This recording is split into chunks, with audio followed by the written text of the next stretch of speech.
estamos na sala, tem algumas que ainda não chegaram. Enquanto elas chegam, tudo bem com vocês, meninas? Que bênção! O que você sente quando você está diante do público na igreja, quando nós falamos de timidez ao pregar? O que você sente quando você está diante da igreja que você vai ministrar? Qual é o seu sentimento? O que você sente? O que você pensa? O que te causa medo? Qual a origem desse medo? Você já descobriu? Então, se voltou todo mundo, gente, vamos abrir a nossa Bíblia? Deixa eu só ligar aqui.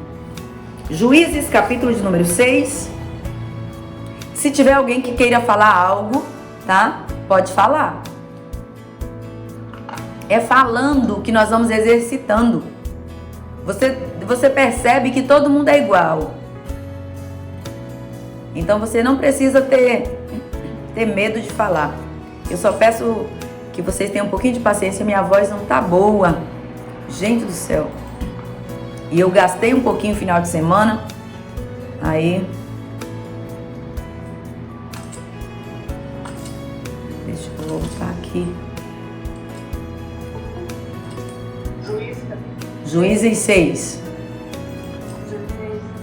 Juízes 6.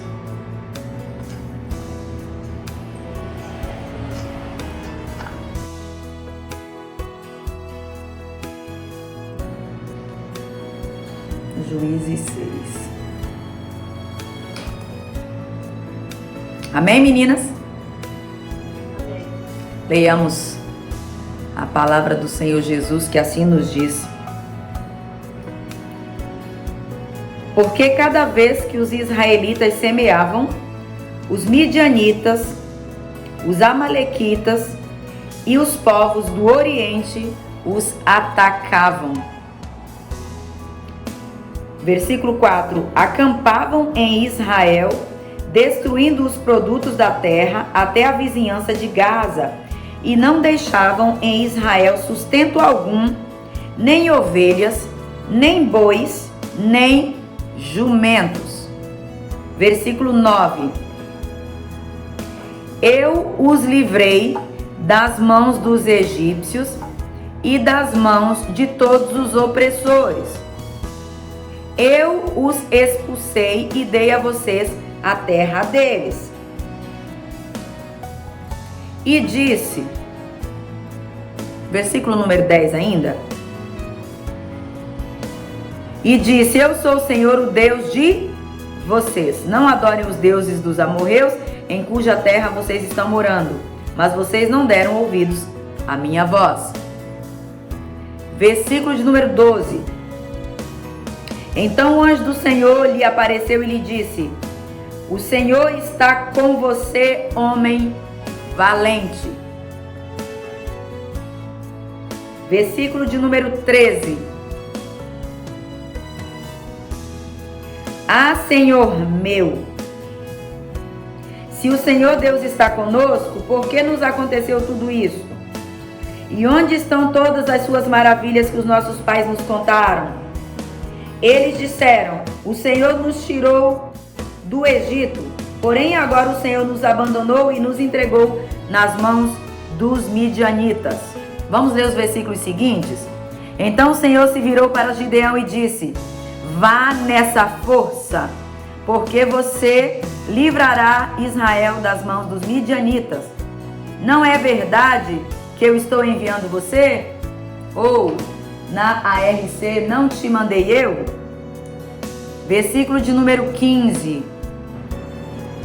Versículo de número 15. Gideão respondeu, ah, meu Senhor, como livrarei Israel? Eis que a minha família é a mais pobre em Manassés, e eu sou o menor da casa de meu pai. Ouviram? Repetindo o versículo de número 15. Ah, meu Senhor, como livrarei Israel? Eis que a minha família é a mais pobre em Manassés, e eu sou o menor na casa de meu pai. Agora vamos mudar de livro, meninas? Vamos para Lucas. Vamos mudar de livro e vamos para o Evangelho de Jesus, narrado pelo evangelista Lucas, no capítulo de número 4. Meu Deus! Mas não tá não. Não estou sozinha, graças a Deus. A senhora lê, doutora. Hã? Nós estamos ouvindo a leitura. Está certo. Lucas, capítulo de número 4. Lucas, capítulo de número 4.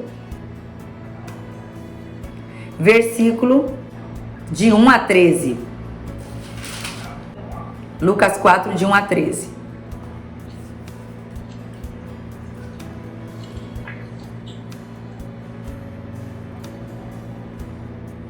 Lucas 4, de 1 a 13. Amém?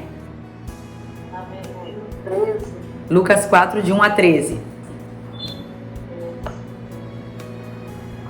Ok, meninas? Ok. Jesus, cheio do Espírito Santo, voltou do Jordão e foi guiado pelo mesmo Espírito no deserto, durante 40 dias, sendo tentado pelo diabo. Nada comeu naqueles dias, ao fim dos quais teve fome. Então o diabo disse a Jesus: se você é o Filho de Deus, se você é o Filho de Deus. Vou repetir de novo. Se você é o Filho de Deus, mande que esta pedra se transforme em pão. Mas Jesus lhe respondeu: está escrito.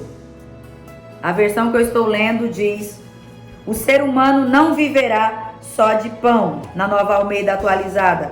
Na RC diz: não, nem só de pão viverá o homem. Então o diabo o levou para um lugar mais alto e num instante lhe mostrou todos os reinos do mundo e disse: eu lhe darei todo este poder e a glória destes reinos, porque isso me foi entregue e posso dar a quem eu quiser. Portanto, se você me adorar, tudo isso será seu. Mas Jesus respondeu: como está escrito, adore o Senhor, seu Deus, e preste culto somente a Ele. Algumas versões dizem: e só a Ele servirás. Versículo 9. Então o diabo levou Jesus a Jerusalém, colocou-o sobre o pináculo do templo e disse: se você é o Filho de Deus. De novo, se você é o Filho de Deus, jogue-se daqui. Se você é o Filho de Deus, jogue-se daqui, porque está escrito: aos seus anjos ele dará ordem a seu respeito para que o guardem. Eles o sustentarão nas suas mãos, para que você não tropece em alguma pedra. Jesus respondeu ao diabo: também foi dito, não ponha à prova o Senhor seu Deus. Versículo 13. Tendo concluído todas as tentações, o diabo afastou-se de Jesus até o momento oportuno. Amém, meninas? Amém? Vocês podem perguntar: o que esse texto de Juízes falando de Gideão e esse texto de Jesus tem a ver? Alguém pode, né? Vir a perguntar. O que esse texto de Gideão e esse texto de Jesus tem a ver com o assunto que nós estamos falando, que é timidez ao pregar. Juízes 6. Então, meninas, alguém respondeu ali: eu não sei o que a senhora falou. Bem, só voltando aqui. Eu vou voltar e eu tenho um propósito nesse texto que eu li, que eu quero compartilhar com vocês a partir de agora. Tem alguém que escreveu ali que não entendeu, eu vou repetir. No tocante a esse texto que nós lemos, de Juízes 6, e no tocante ao texto que nós lemos que fala sobre a tentação de Jesus, alguém pode se perguntar o que isso tem a ver com o nosso assunto do curso, que é o assunto timidez ao pregar, que nós estamos discutindo nesta roda de conversa. Quando você observa de tudo que nós conversamos aqui, nós observamos que a nossa timidez ao pregar, ela está muito atrelada, ela está muito ligada a aquilo que as pessoas pensarão acerca de nós. É o medo do que o outro vai pensar, é o medo se eu vou conseguir transmitir a mensagem para o outro, é o medo de ser criticado por alguém que esteja no ambiente e que tenha mais conhecimento, é o medo de terminar a mensagem e alguém refrisar tudo que foi comentado, não é verdade? Então, todas essas preocupações, será que eu vou conseguir pregar como outras pessoas pregariam? No meu caso em específico, eu tinha um contato com pessoas em outros ambientes, mas se me chamasse para pregar, eu bloqueava. Por quê? Porque eu tinha alguns medos, mas o meu medo em específico era referente à comparação. Eu me comparava com os pregadores de referência que eu tenho como referência. Eu ficava pensando, eu ficava imaginando aquela mensagem vindo ou sendo transmitida através de um pregador que é referência para mim. Então eu me comparava. Se eu iria conseguir transmitir para as pessoas no mesmo nível que A ou B transmitiria. Eu me comparava. E ao fazer essa comparação dentro da minha cabeça, quando eu ia pregar, eu não conseguia transmitir uma mensagem 100% daquilo que eu poderia. Por quê? Porque o meu cérebro estava dividido entre o que eu iria pregar e a preocupação com uma imagem, um fantasma aqui dentro da minha cabeça, mostrando outras personagens. Então cada um tem um medo, conforme as chaves de cada aula. Cada aula trabalha um medo. A comparação, o medo do que pensarão, medo do resultado. É porque eu sou perfeccionista, eu tenho medo de errar. E se eu errar, eu não aceito errar. Eu tenho medo de olhar nos olhos das pessoas. Então você percebe que a timidez ela está muito atrelada com o que o outro vai pensar de mim. A timidez ela está muito ligada com o que o outro pensará depois que eu terminar de ministrar. Vocês conseguem me ouvir? Ok?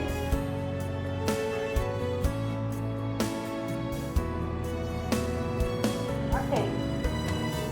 Então, a timidez ao pregar, ela está muito atrelada com esse medo do que o outro pensará. O que o outro vai pensar depois que eu terminar de pregar, isso nos corrói. A timidez ao pregar, ela está muito atrelada a um conflito muito doloroso e solitário. Por quê? Porque a gente não divide a dor da timidez com ninguém,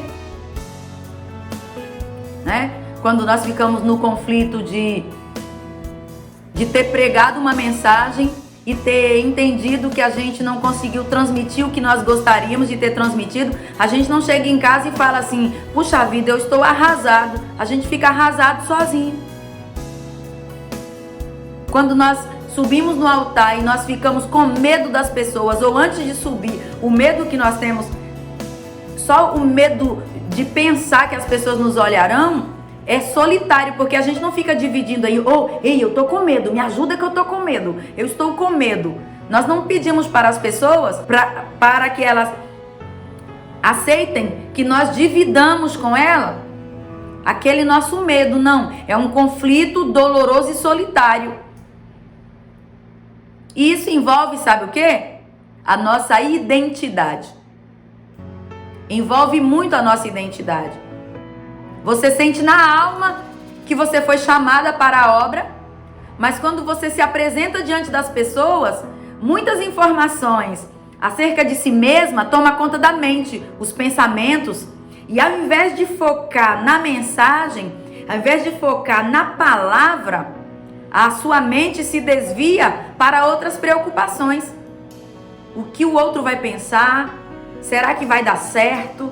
Será que eu vou conseguir entregar? A mente fica toda dividida. Comparação com outras pessoas que poderiam elaborar melhor aquela mensagem. Se o pastor que é o líder,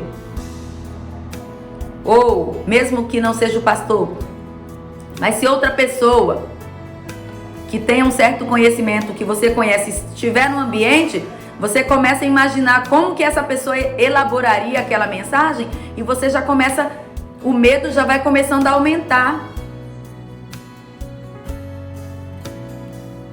É o medo dos olhares, medo do que os ouvintes pensarão acerca de mim quando eu terminar a mensagem, preocupada com o resultado da mensagem. Será que alguém vai aceitar a mensagem? Será que Deus vai falar no coração de alguém? Será que alguém será transformado? É uma preocupação. Será que eu estou conseguindo me expressar bem? Então, todas essas questões, elas estão voltadas para aquilo que eu penso acerca de mim.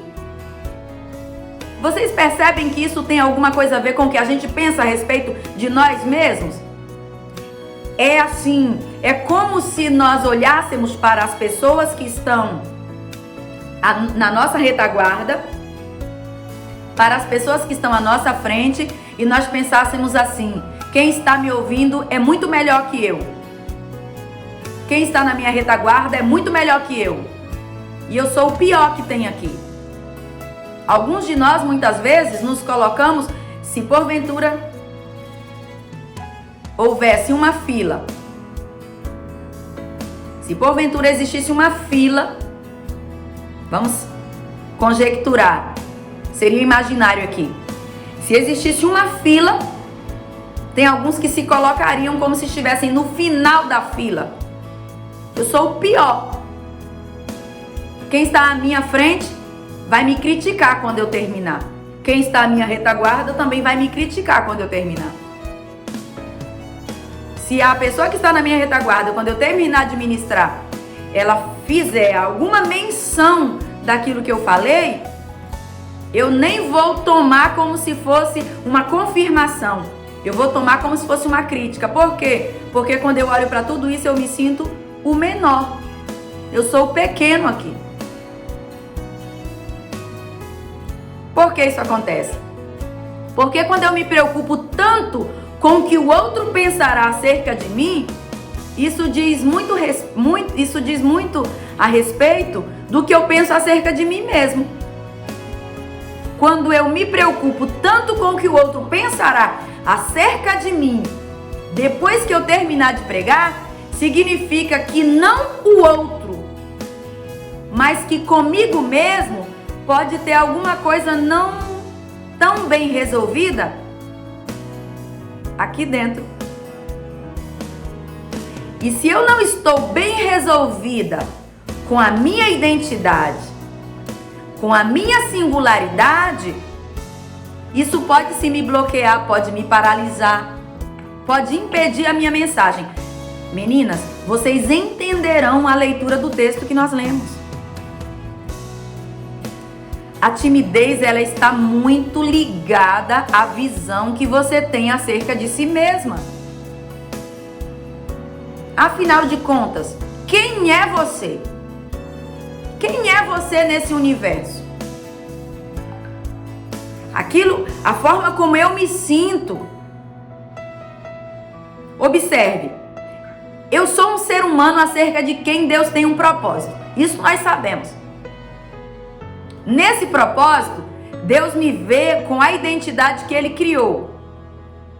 Deus tem um propósito acerca da minha vida e acerca da tua vida. Mas observa, uma coisa é você ter conhecimento disso. Outra coisa é você ter convicção. Uma coisa é eu dizer para você que Deus tem um propósito acerca da sua vida. E outra coisa é você pegar isso como verdade e viver. Uma coisa é o profeta chegar para você e dizer assim: Deus tem uma obra na sua vida, você foi chamada. É tanto que você foi chamada que a sua alma clama para fazer a obra. Uma coisa é você ter isso como informação. Outra coisa é você ter isso como verdade. Repetindo, você é um ser humano acerca de quem Deus tem um propósito. E Deus, dentro desse propósito, Ele, Deus, te deu uma identidade. Ele deu uma identidade para você. Ele deu uma identidade para mim. E essa identidade que Ele deu para você é a identidade que Ele criou para você. E por causa disso que nós lemos o texto de Juízes. O escritor de Juízes, o que ocorre? Ele narra um texto a respeito da história de um homem aqui. A chamada de Gideão. Quando Gideão está lá malhando trigo no lagar. Lagar nem era lugar de malhar trigo. Lagar é lugar de mexer com uvas. Trabalhar com uvas. Não é lugar de malhar trigo, mas ele precisava se esconder. Por que ele precisava se esconder? Porque os midianitas haviam destruído a esperança de Israel. No texto que nós lemos, Israel plantava e não colhia. Claro que era uma consequência do pecado de Israel. Mas Israel plantava e não conseguia colher. Tudo que eles produziam, os midianitas iam lá e destruíam. E o que foi que Deus fez? Deus ouviu, no texto que nós lemos, Deus ouviu a oração do povo, mandou um anjo ir lá falar com Gideão. É isso? Enquanto ele está malhando o trigo, para quê? Para se esconder, porque ele sabia que se ele malhasse o trigo num outro lugar, o povo veria. E se o povo visse ele malhando o trigo, certamente saquearia, roubaria e ele perderia. Ele perderia o produto, o trabalho dele.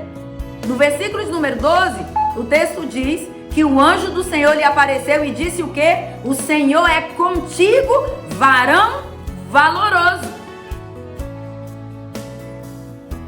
Versículo de número 12. O anjo disse, o Senhor é contigo, varão valoroso. Essa palavra veio de Deus para Gideão, chamando Gideão por uma identidade que o céu deu. Qual foi a identidade que Deus deu? Deus olhou para Gideão e viu um homem valoroso.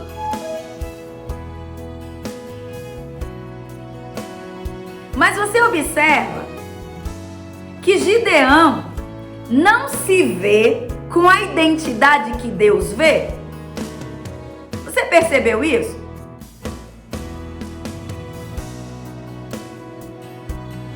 Ele disse, como isso vai acontecer? Não foi? Como que isso vai acontecer? Porque Deus fala, o anjo diz, o Senhor é contigo, varão valoroso. Essa é a identidade que Deus, como Deus o vê. Aí ele começa, ai Senhor meu, se o Senhor é conosco, por que todo esse mal nos sobreveio? E o que foram feitas das tuas promessas? Aí o Senhor continua dizendo, o Senhor olha para ele, o Senhor olhou para ele, o Senhor viu, o Senhor identificou Gideão e disse no versículo de número 14, já saindo do 12, né? Indo para o versículo de número 14, o Senhor olha, o anjo olha para ele e diz, vai nessa tua força. O anjo vê nele o quê? Força. E livrarás a Israel das mãos dos midianitas. Aí, quando você chega no versículo de número 15, você percebe que a visão que Deus identifica quando vê Gideão, quando cria Gideão, não é a visão que Gideão vê. Porque você sabia que muitas vezes Deus pode te ver com uma visão e você pode se ver com uma visão distorcida? Com um espelho embaçado? Você se olha no espelho e seu espelho espiritual está embaçado. Por quê? Porque Deus te vê de uma forma e você se vê de outra. Com Gideão aconteceu isso.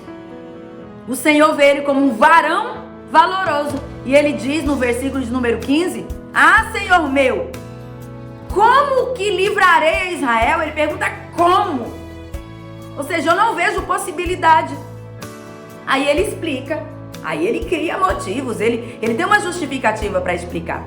Ele diz: a minha família é a mais pobre de Manassés.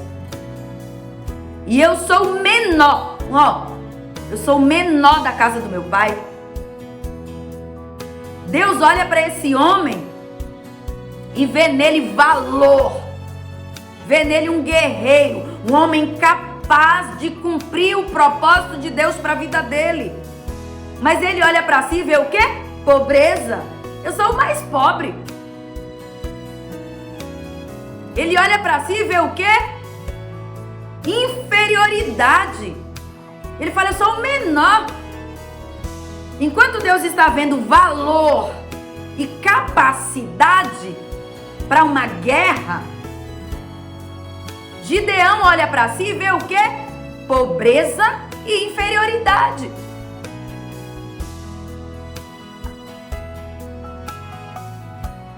Você observa nos capítulos seguintes, você observa no capítulo de número 7 depois, no capítulo de número 7, a partir do versículo de número 3 depois, o Senhor dá uma estratégia para ele, explicando para ele: tem 32 mil soldados, é para ele escolher os que não são temerosos, não é para escolher ninguém medroso.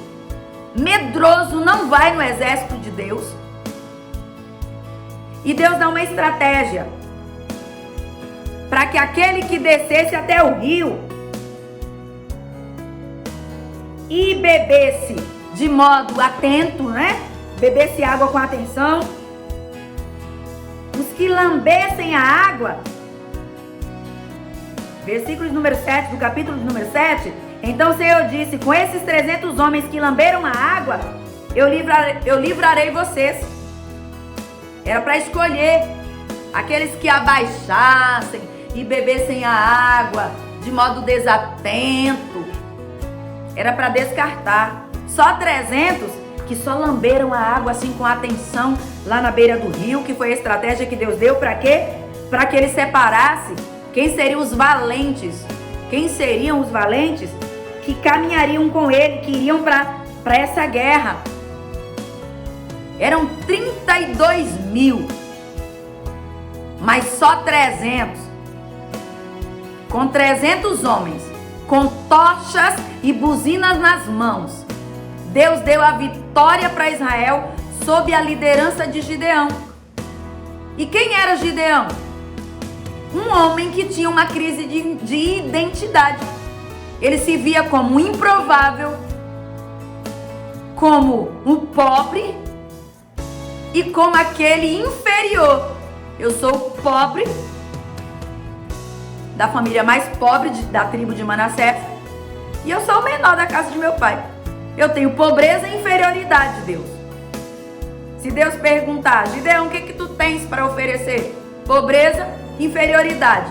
E Deus fala: estás enganado, eu vejo em ti valor. Eu não sei como você chegou até esse encontro. Talvez você também, que esteja me assistindo nesta roda de conversa, também tenha chegado para essa nossa conversa ou até esse curso, também assim como Gideão. Se alguém perguntar: o que tu tens para oferecer? Tu podes dizer: não tenho muita coisa, só escassez, falta tudo. Eu olho e falta tudo para o projeto que eu vejo que Deus tem. Só escassez.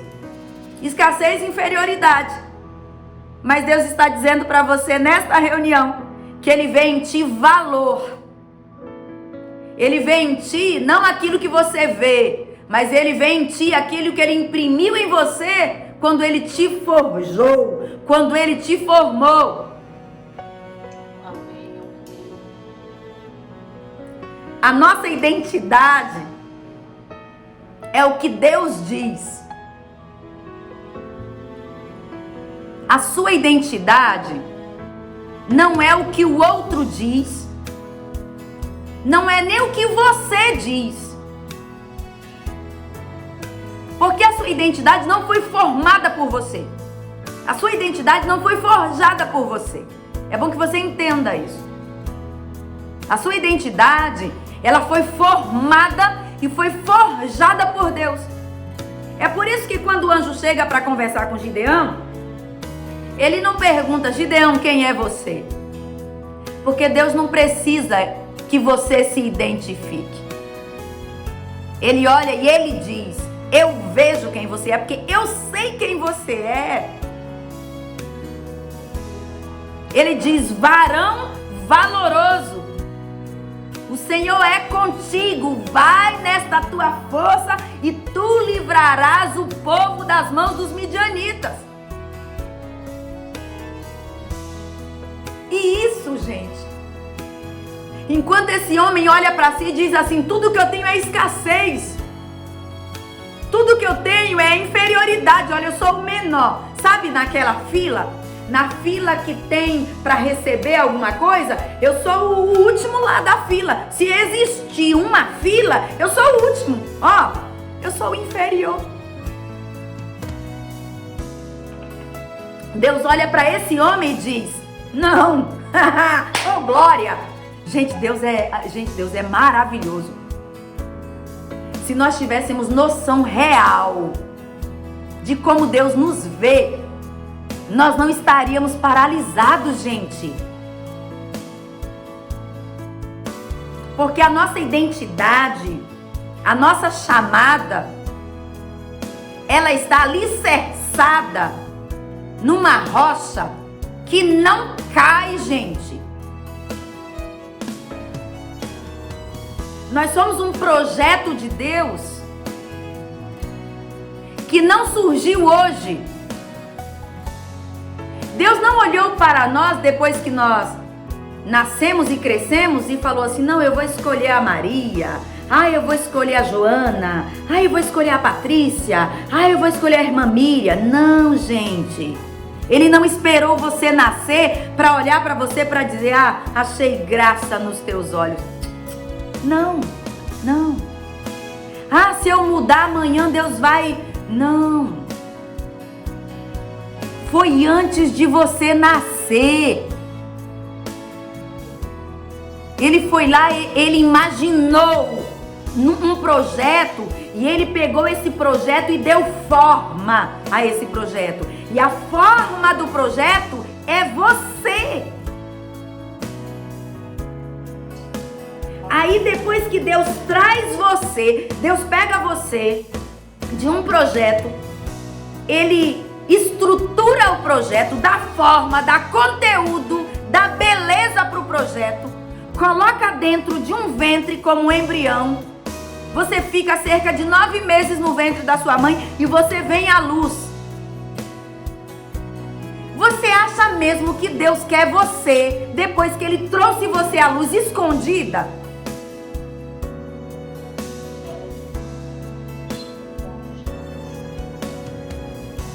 Aí você olha pra você e você fala assim: não vejo, não tem estrutura.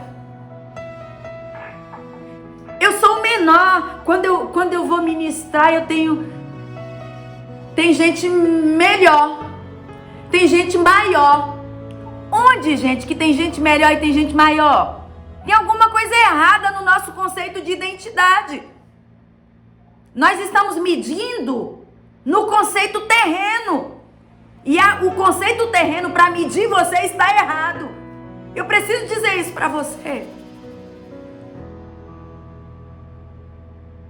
Eu nem escrevi isso.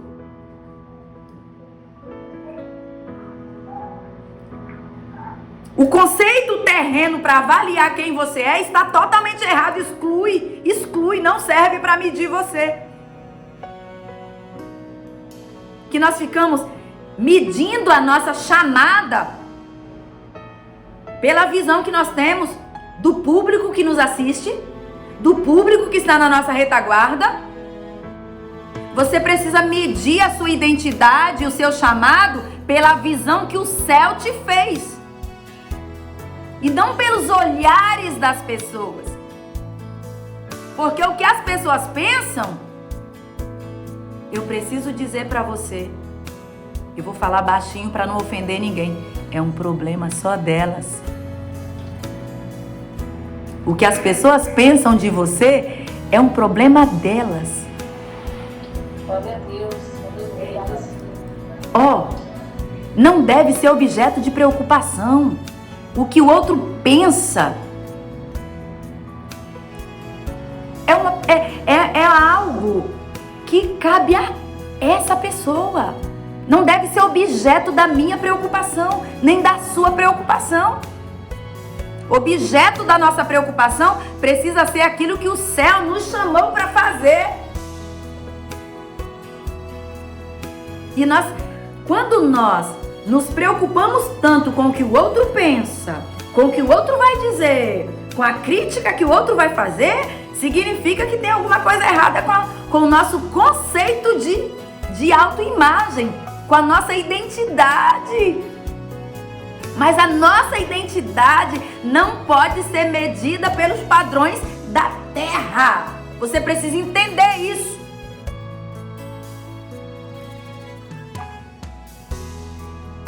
Deus não chama homens e mulheres baseado em padrões terrenos. Se você observar, todas as pessoas que Deus chamou parece que vai contra a lógica. Ele chama o que não é para confundir o que é. Ele chama o que não tem para confundir o que tem. Ele chama o que não pode para confundir o que pode. Ele chama eu que não tenho condição nenhuma e fala vai. Ele chama você que pensa assim, eu sou inferior demais. Ele chama e fala, é com você que eu conto. Porque o chamado de Deus não está atrelado a padrões terrenos. Nem depende da sua capacidade. Oi, deixa eu te dizer. O teu chamado não depende da aprovação de terceiros.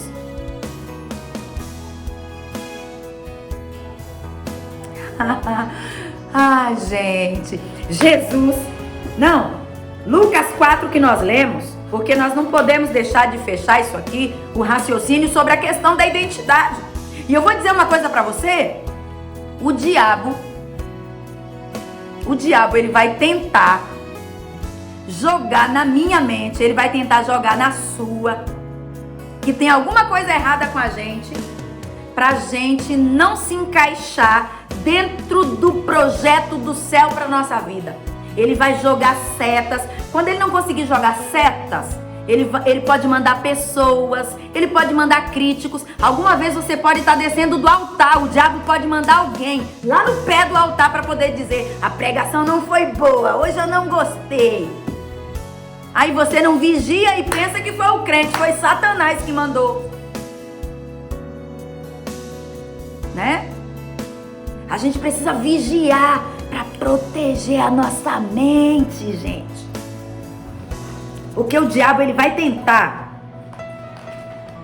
Quem assistiu a aula lá eu creio que seja a aula 5, que fala do corvo e da águia. Satanás, onde eu falo naquela aula, Satanás, ele não está preocupado em matar você. Não, o problema não é você. Ele quer matar é o projeto do céu. Só que para matar o projeto do céu, ele precisa te atropelar. Ele precisa acabar com a mensagem que tem aí dentro de você.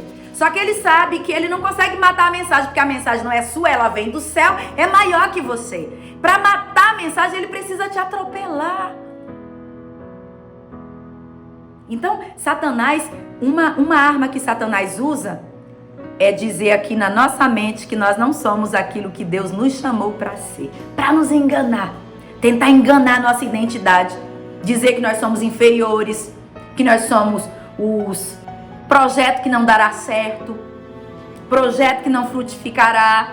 E tentará dizer que nem chamada você tem. Não, imagina se você não tivesse chamada, você estaria nessa roda de conversa? Se você não tivesse chamada, você estaria nesse projeto que trabalha sobre chamado do céu, me assistindo? Pensa bem, crente. Jamais você estaria aqui, essa hora da noite, que tem um monte de crente fazendo outras coisas. Você estaria aqui depois de um dia de cansaço. Hoje eu viajei, tô cansada, estou cansada. Nós não estaríamos aqui. Nós só estamos aqui porque nós temos um chamado. Mas o diabo vai tentar dizer para você que você não tem. E você precisa tomar cuidado, blindar a mente, para o diabo não enganar. Porque o que ele usa para enganar? A identidade. Ele vai tentar dizer para você: você não serve. Quando você estiver se posicionando para fazer o que Deus te chamou para fazer, ele vai tentar jogar uma seta. E essa seta pode ir com uma voz para dizer aqui na sua mente: ei, lá embaixo tem um monte de gente te assistindo e quando você terminar vão te criticar. Tem um monte de gente que quando você terminar não vai ter aceitado a mensagem, vão ter rejeitado a mensagem que você pregou. Você nem foi chamado mesmo, sai daí, isso não é pra você, isso não é pra você. Ó, nós que precisamos entender que nós estamos numa guerra, numa batalha. E Satanás sabe que a mente é campo de guerra. Só que não acontece só conosco. João 4 que nós lemos, Lucas 4 que nós lemos, nos dá um exemplo muito claro a respeito disso, meninas. Acompanhem lá. Você observa que por 2 vezes o diabo tenta pegar Jesus no quesito identidade. O diabo tenta afrontar Jesus no quesito identidade. Deixa eu dar um exemplo para vocês. Gente, deixa eu dar um exemplo para vocês.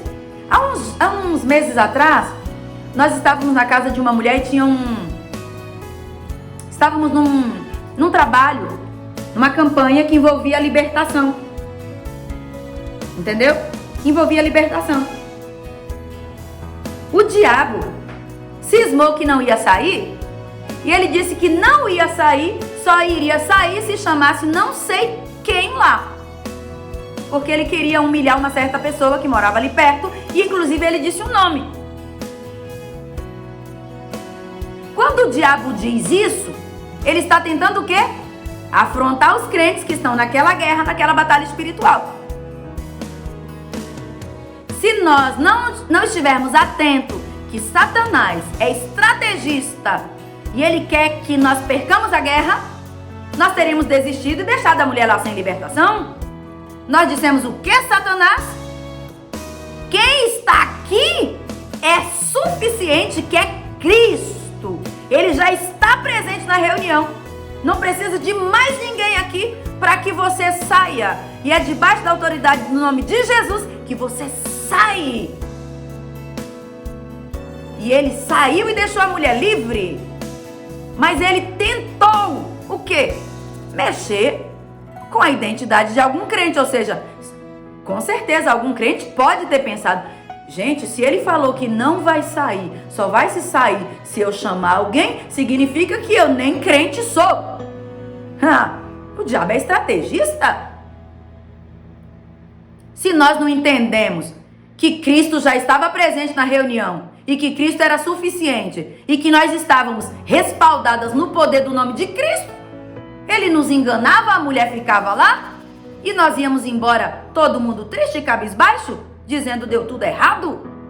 Satanás é estrategista para mexer com o quê? Com a sua identidade, porque se ele mexer naquilo que você carrega de mais profundo, ele destrói a mensagem. E ele tentou com Cristo. Você percebe que quando Satanás chega para Cristo, porque Cristo, ele é o maior exemplo. Ele é o maior exemplo de que quem está convicto da identidade que possui, não precisa temer. Nem fique seriamente na preocupação de provar nada para ninguém. Por que a gente fica preocupado em... Não, eu tenho que... De repente pode dar errada a mensagem. Alguém vai criticar. É por quê? Porque a gente está preocupado com alguém, com a visão que o outro terá a respeito de mim. O tímido, ele possui esse medo. O medo de não ser o quê? O que o outro espera. Ele tem medo de não ser. tem a ver com a identidade dele. Eu tenho medo de não ser o que o meu ouvinte espera. Tem pessoas me ouvindo na retaguarda, tem pessoas me ouvindo diante de mim, e eu tenho medo de não ser o que essas pessoas esperam. Tem a ver com o quê? Com a minha identidade. E Jesus é o maior exemplo de que quem está convicto da identidade que possui, não precisa temer a nada. Porque a questão é que nós não precisamos sofrer com a preocupação de não ser o que o outro espera. Até porque, gente, é muito pesado. Por isso que a vida do tímido, ela é dolorosa. Só quem é tímido sabe. Eu falo isso porque eu já tive timidez ao pregar, tá? Eu fazia outras coisas na minha vida, mas pregar eu me enrolava. E é muito dolorido. Por quê? Porque essa preocupação, ela é pesada. Pesa muito. Por quê? Porque o tímido, ele tem o temor de não superar a expectativa de quem? Do outro. Fica esse medo. Por quê? Porque parece que há um medo referente àquilo que eu sou. Talvez eu não consiga superar aquilo que esperam de mim. Mas eu não preciso ter esse medo de superar a expectativa do outro. Eu não preciso carregar esse peso, esse fardo, essa preocupação de ser a expectativa do outro. Por quê? Porque eu já tenho a minha identidade. Uma identidade dada por Deus. Como eu dizia, é bem verdade que a preocupação em agradar o outro, em agradar o ouvinte, é necessária.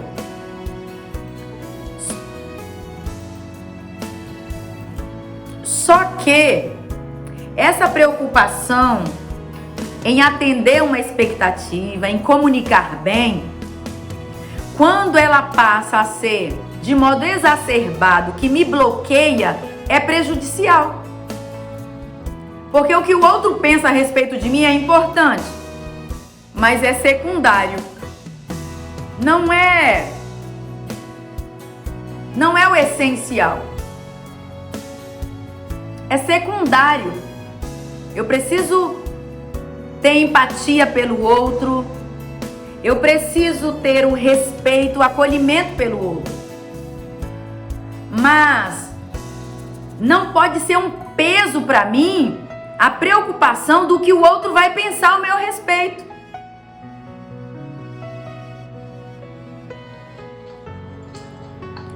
Quando você analisa o texto que nós lemos de Lucas, o texto diz, que nós lemos, que Jesus, cheio do Espírito Santo,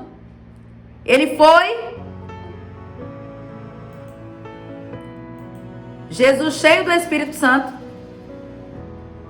ele vai e é levado para o deserto pelo Espírito Santo para ser tentado. Depois de 40 dias e 40 noites, sem comer, a Bíblia diz que ele teve fome. Quem aparece para ele? Satanás. Só que quando Satanás aparece para Jesus, ele poderia ter aparecido declarando: tu és Deus. Ele coloca Jesus 100% homem e 100% Deus. Mas enquanto Jesus está aqui na terra, a sua natureza humana sofre as mesmas necessidades que um ser humano normal passa. E Jesus vem de um jejum prolongado como humano. Aí Satanás fala assim: se tu és filho de Deus. O que Satanás queria quando ele disse: se tu és filho de Deus? Ele queria afrontar a identidade de Jesus. Ele quis colocar à prova quem Jesus é. Se tu és, faz. Se tu deixar de fazer, logo tu não és. Se tu és o Filho de Deus, transforma pedra em pão. Aí Jesus dá uma resposta e ele diz para ele: não só de pão viverá o homem, mas de toda a palavra que sai da boca de Deus. Satanás não se convence. Aí no texto que nós lemos ainda diz que ele leva Jesus ao pináculo do templo. E ele diz assim: se tu és o Filho de Deus, lança-te daqui abaixo. E Jesus diz o quê? Não tentarás o Senhor teu Deus. Mas quando ele fala para Jesus se jogar do pináculo do templo, ele não fala, tu és Deus, se joga. Não, ele fala, se tu és Filho de Deus. Ele quer atingir a identidade. Ele quer atingir o conceito que Jesus tem a respeito de si mesmo. Porque é isso que o diabo quer fazer. Ele quer colocar em dúvida o projeto que Deus tem a respeito da nossa vida. Cristo está na terra cumprindo um projeto do Pai. E ele é tentado em todas as áreas. Aqui ele está sendo tentado como humano, dando-nos um exemplo que nós também somos tentados. E às vezes a tentação vem através de uma seta maligna na mente, em relação à identidade. Ah, se tu fosse chamada, tu teria coragem. Ah, se tu fosse chamada, tu nem é chamada. Se tu fosse chamada, tu nem timidez teria. Se tu tem timidez, logo tu não é chamada. Se tu tivesse coragem, tu serias chamada. Aí deixa eu só abrir um parênteses aqui para poder dizer algo para você. Que todas as pessoas que Deus chamou, o fato de ter medo não retira daquele que foi chamado a chamada que Deus fez. O fato de ter medo, o fato de ter um pouquinho de temor, de medo, não tem o poder de excluir a chamada que Deus fez em sua totalidade. Quando Deus chama Moisés, Moisés tem medo. Ele fala, chama outro. Se você ler o capítulo 4, ele fala, chama outro que o Senhor quer escolher, mas menos eu. Quando Deus chama Jeremias, Jeremias diz, não, eu sou uma criança. Sou uma criança. Todas as pessoas que Deus chama, elas podem desenvolver sim um temor. E às vezes Satanás vem com uma seta na nossa mente dizendo, não, se você fosse chamado, você não teria medo. Se você fosse chamado, você não seria tímida. Se você fosse chamada, você iria pregar com autoridade e ousadia e você não teria medo do que o outro iria pensar. Você não teria medo de não pregar uma mensagem com eficiência. Logo, se você tem medo, eu acho que você nem é chamada. Isso pode ser afronta de Satanás, tentando colocar à prova a sua identidade diante de Deus. Se tu és filho de Deus, faz alguma coisa. Aí o que Jesus faz? Fala, não tentarás o Senhor teu Deus. Aí eu pergunto para você, Jesus venceu a guerra? Venceu a guerra com Satanás. Quando ele diz, não tentarás o Senhor teu Deus, o que aconteceu? A Bíblia diz que acabando aquela tentação, o diabo ausentou-se dele por algum tempo, ou até o tempo oportuno, algumas versões dizem. Ou seja, o diabo saiu até que ele encontrasse uma outra oportunidade para continuar tentando, porque o diabo não desiste. Gente, agora abra um parênteses aqui. Se o diabo tentou Jesus, o texto diz que foi por algum tempo, significando que ele poderia voltar a tentar Jesus enquanto Jesus estivesse na carne. Claro que Jesus depois foi lá e esmagou totalmente na cruz a cabeça da serpente. Mas enquanto ele esteve na carne batalhando aqui, se colocando no nosso lugar, ele enfrentou essas batalhas. Aí você acredita que você não passaria por provações iguais, por conflitos iguais, confrontos iguais, conflitos internos, questionamentos internos, inquietações, a dúvida de que será que vai dar certo? E se eu for e eu não for chamada? Quantas vezes a nossa identidade fica em xeque, fica em questionamento por causa de setas. Mas com o poder da palavra. O diabo usava a palavra e dizia, está escrito. Aí Jesus usava a palavra e dizia, também está escrito, não tentarás o Senhor teu Deus.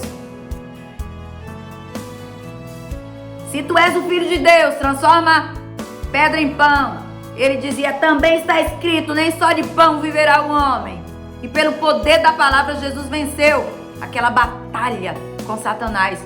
Satanás tentando atingir a identidade de Cristo, dizendo, se tu és. Jesus não precisou ceder às afrontas de Satanás. Por quê? Porque quem sabe quem é, não precisa provar para ninguém aquilo que ele já é. Quem sabe a identidade que carrega, quem sabe o nome que possui, quem sabe quem é diante de Deus, não precisa provar nada nem para o inferno e nem para ninguém.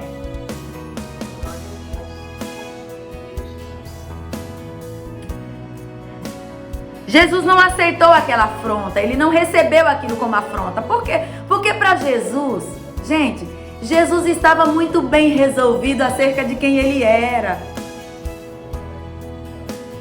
Nós não precisamos, observa, você não precisa ficar com a sua mente desesperada com a comparação com os outros, nem preocupar-se com os olhares dos outros, nem com o que pensarão acerca de você após finalizar a mensagem pregada. Basta que você saiba quem você é. Basta que você tenha uma palavra. Basta que você preparou a mensagem, você tem a mensagem no coração, a mensagem, Deus te deu a mensagem, você organizou aqui na mente, você fez o seu esboço, organizou na mente, introdução, os tópicos lá do desenvolvimento, a sua conclusão. O Espírito Santo já ministrou no seu coração, já cravou na sua alma, porque antes de ministrar o outro, ele já ministrou a você. Você já tem a mensagem. Aí você tem a mensagem, pronto. A mensagem eu já tenho. Já tenho a mensagem. Fazem anos que eu estou na casa de Deus estudando a palavra, eu já tenho a mensagem. Pronto. Aí agora, você para assim, você fala, eu sei quem eu sou. Eu sei quem eu sou. Eu sei em quem eu tenho crido. E quando você se posiciona, você não se posiciona sabendo quem você é. Não que você vai dizer assim, eu sou melhor que ninguém ou eu sou maior que ninguém. Não, você não é melhor que ninguém, você não é maior que ninguém, mas você também não é menor que ninguém e também não é inferior a ninguém. Você é só você, só isso. Você é apenas você. Nem maior e nem menor, só aquilo que Deus projetou. Se alguém perguntar quem você é, eu não sou mais nem menos, sou apenas um projeto do céu. Eu sou apenas o projeto de Deus. Gideão dizia, só tenho pobreza e inferioridade. Eu sou inferior. Aí vem Jesus para dar um exemplo, dizendo, não preciso provar nada para ninguém. Basta que eu foque no projeto que eu vim fazer do céu. Vim do céu para a terra para fazer um projeto. Foi assim que Jesus se posicionou. Não preciso dar satisfação para Satanás, para inquietações da mente, para seta que venham, para questionamentos que venham na mente. Não preciso.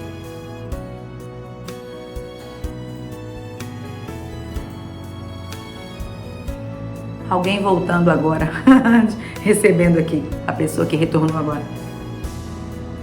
Enquanto Gideão olha para si dessa forma, de inferioridade e escassez, Deus olha para ele e fala: enquanto você se vê assim, Gideão, eu vejo você como um varão valoroso e forte. Vai nessa tua força. Quando Deus fala para Gideão: tu és varão valoroso e vai nessa tua força, Deus está mostrando para Gideão, revelando para Gideão a identidade que Gideão tem, que nem ele mesmo conhece. Gente, para você ganhar segurança, para você ganhar segurança e perder a timidez, você precisa saber quem você é. E como eu disse, não tem a ver com conhecer só aqui na mente. Só conhecer não. É conhecer e ter convicção.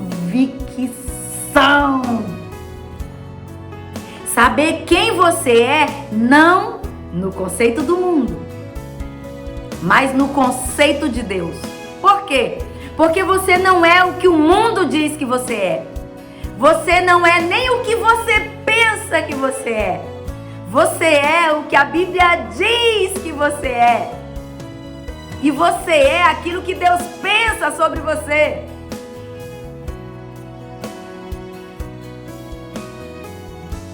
Cada um que se rende a Cristo tem o seu lugar. Porque às vezes, sabia que quando nós dizemos assim, eu me preocupo com o que o outro vai dizer quando eu terminar minha ministração? É como se eu estivesse na plataforma para ministrar, ou onde quer que eu esteja, e eu pensasse assim: eu estou no lugar errado. Esse lugar não é meu. Esse lugar não é para mim. Posso dizer uma coisa para você? Todas as pessoas que se rendem a Cristo, com as quais Cristo tem um projeto, elas têm o seu lugar. Você tem o seu lugar. Glória a Deus, aleluia, Jesus, eu creio, Pai. Sabe por que algumas vezes você ganha a oportunidade? Porque aquele lugar é seu. Você não ganha a oportunidade porque você está ocupando o lugar de ninguém. Até porque nós não estamos numa disputa. Tem até uma aula que fala sobre isso. Nós não estamos numa disputa, crente. Se você está lá naquele lugar é porque aquela oportunidade é sua. Aquele lugar Deus te deu. Nós não estamos numa disputa de posição terrena. Você tem noção de onde foi que Cristo te assentou quando Ele abriu os braços lá na cruz do Calvário?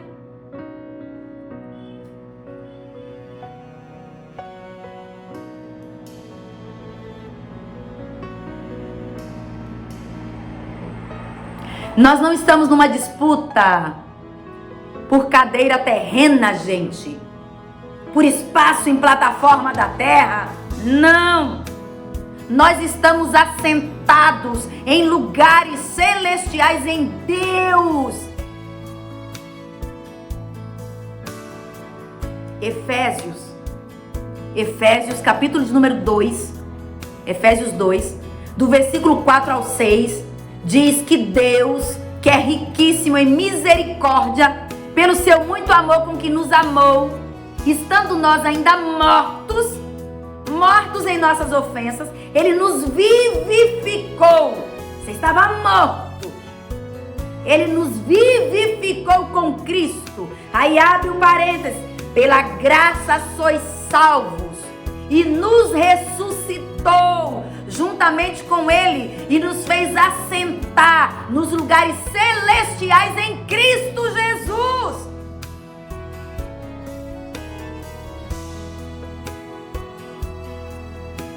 Você não está numa disputa. Você não depende de críticos. Se o crítico criticar, é problema do crítico, porque você só está no lugar que o Senhor te colocou. Você está no lugar que o Senhor te assentou.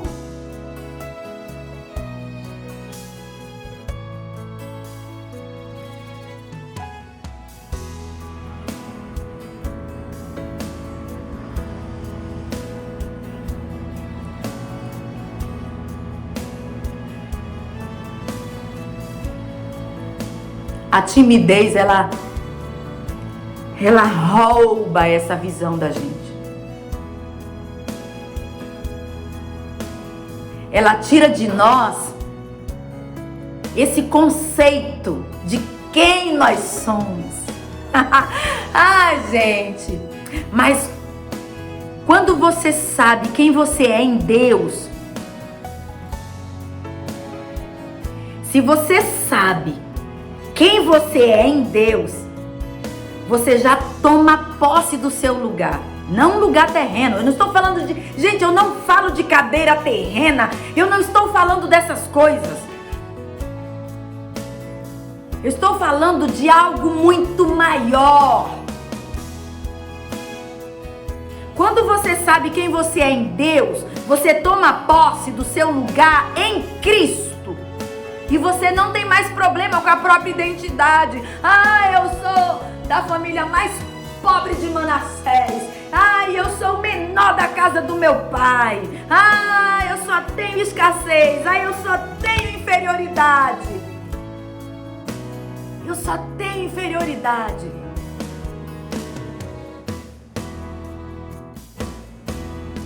Por quê? Porque como Jesus, no exemplo de Jesus que nós lemos, nós não precisamos responder a essas setas, a essas inquietações que vêm na nossa mente. E também nós não precisamos dar resposta a nenhuma expectativa externa. Não. A gente precisa só pregar a palavra. O que o outro vai fazer com essa palavra, gente, é responsabilidade dele. Não é preocupação mais minha.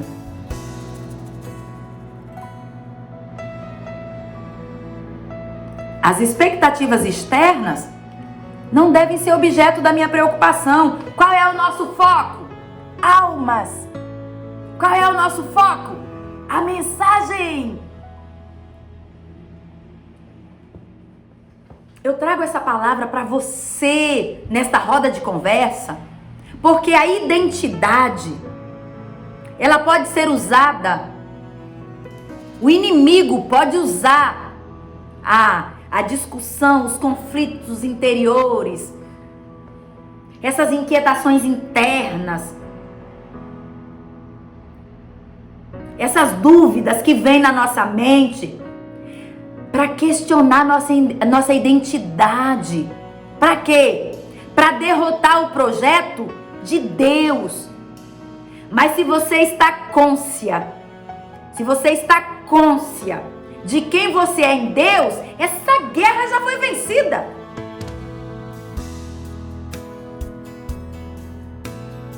Se você tiver consciência de quem você é em Deus, você não entrará mais em conflito psicológico e nem cederá mais aos ataques internos que vêm de você mesmo, as inquietações, nem os externos, as expectativas, os críticos. Quem está aqui me ouvindo? Tem coisas externas aqui, eu tenho que me preocupar com o povo aqui. Não, sua preocupação é essa. Sabe qual é a sua preocupação? Joelho no chão, jejum, oração, propósito, palavra.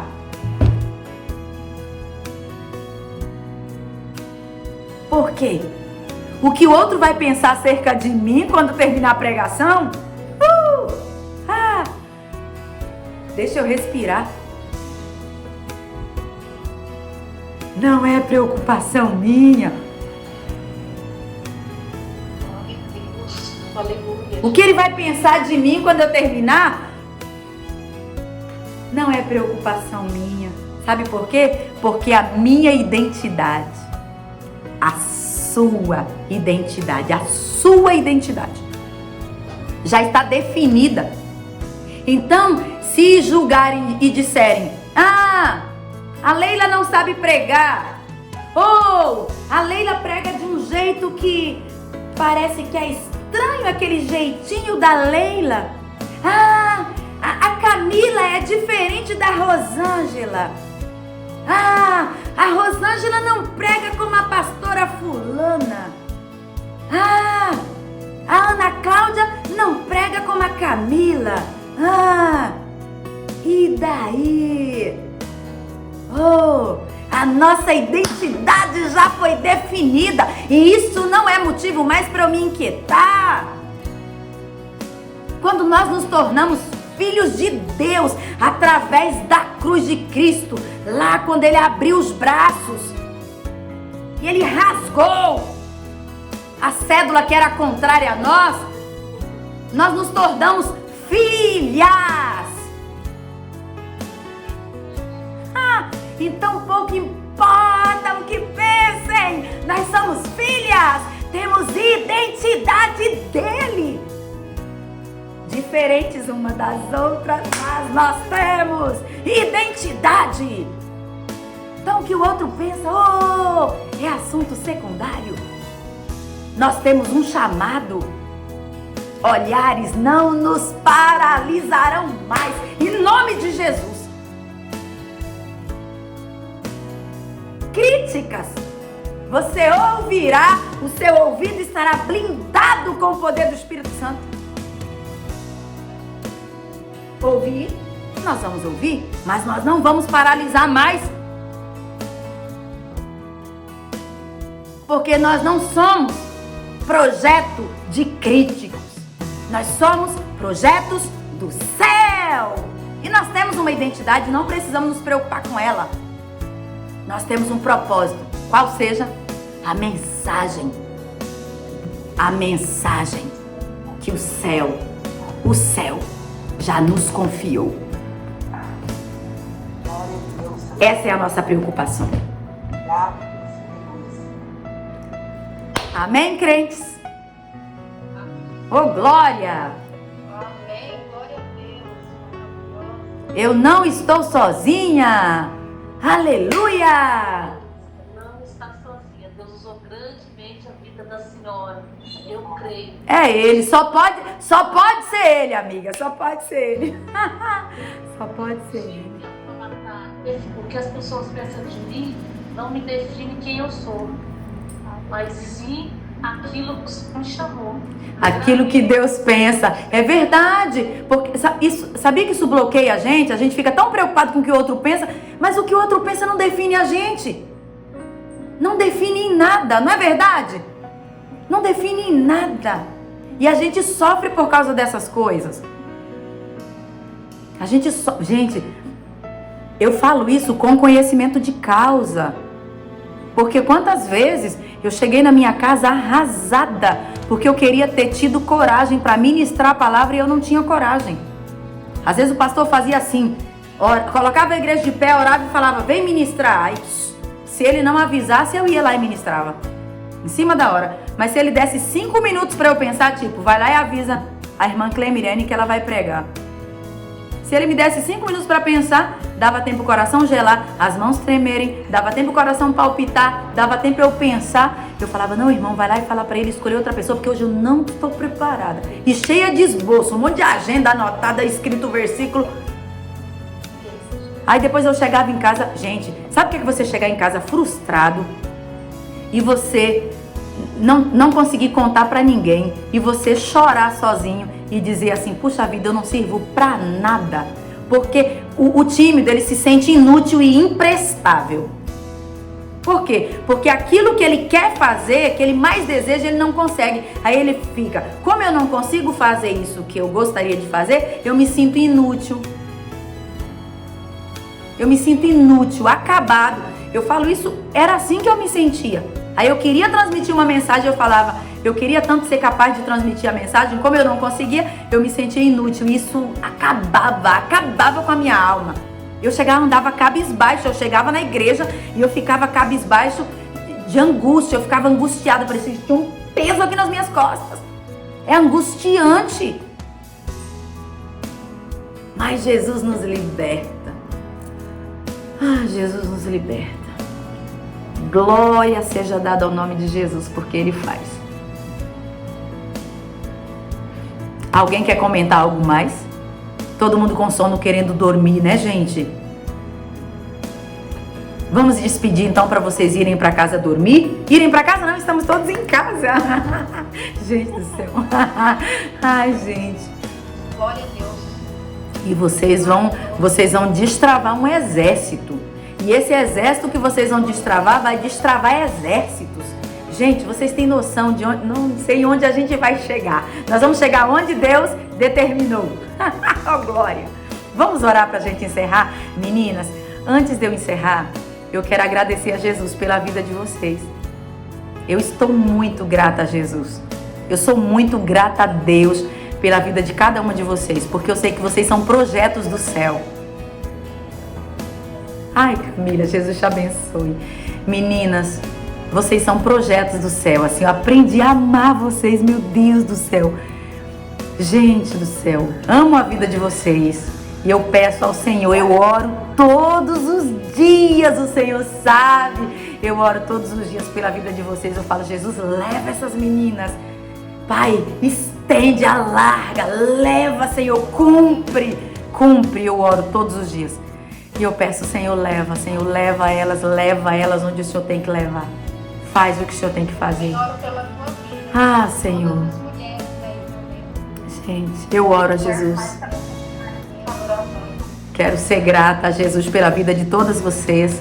Quero ser grata a Jesus por ter nos escolhido sem nenhum merecimento, mas pelo amor e pela bondade e misericórdia dele, para que nós possamos fazer parte de tudo isso unidas, vencendo unidas para a glória do nome de Jesus. Vamos orar? 8 minutos. Vamos orar, meninas? Feche os seus olhos, Pai. Nós te somos gratos, Jesus, porque nós não merecemos. Nós não somos merecedores, mas o Senhor decidiu nos amar. O Senhor decidiu nos escolher. Nós não temos explicação. Nós não sabemos o motivo, mas simplesmente o Senhor olhou para nós. O Senhor decidiu fazer de nós um projeto teu. Então, Jesus, já que nós somos projeto teu, nós queremos ser gratas porque nós somos projetos teus. E sendo projetos teus, nós queremos te pedir, Jesus, nos leva onde o Senhor quiser levar o teu projeto. Alcança quem o Senhor quiser alcançar.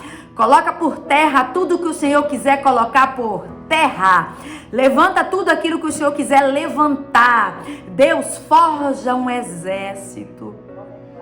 Nos leva, Pai, nas tuas asas. Pai, em nome de Jesus, Pai, usa-nos, Pai, com a tua aljava. Alcança o teu alvo através da nossa vida. Coloca por terra, Pai, toda seta maligna, todo projeto do inferno. Blinda nossa mente, controla, Pai, nos ensina a controlar os nossos pensamentos para que as nossas emoções sejam controladas, equilibradas e que dentro desse equilíbrio nós possamos, Pai, focar no preparo para sermos, Pai, completas. Deus, nós não queremos ser metade. Deus, nós não aceitamos. Deus, nós rejeitamos ser metade. Nós rejeitamos ser 1% a menos. Nós queremos ser 100% ou mais daquilo que o Senhor projetou para as nossas vidas. Sabe por quê? Porque, Jesus, a tua palavra diz, o Senhor, antes de ascender ao céu, tu disseste que aquele que crê em ti faria as mesmas obras que tu fizestes, mas faria maiores, porque tu irias para o Pai. Então, como tu fostes para o Pai e nos deixaste como projeto teu, nos faz fazer obras maiores. Nós cremos e nós entregamos aqui, Pai.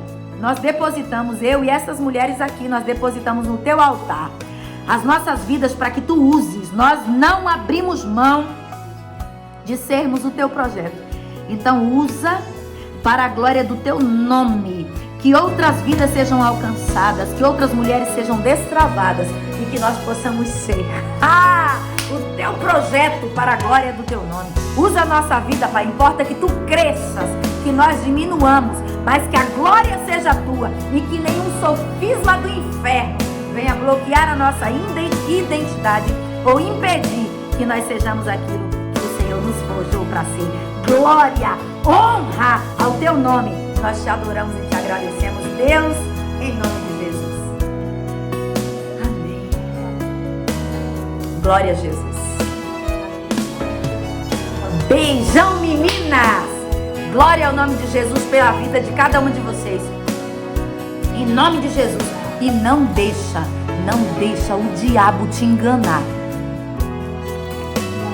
Você é projeto do céu. Não importa o que o mundo pensa. Nós somos o que o Senhor determinou para a nossa vida. E nós vamos carregar isso até a eternidade. Em nome de Jesus, beijo. Amo a vida de vocês. Nós nos encontraremos outras vezes. Beijo, meninas. Até mais. Até o nosso próximo encontro. Amo vocês. Beijão, meninas. Beijo, beijo, beijo.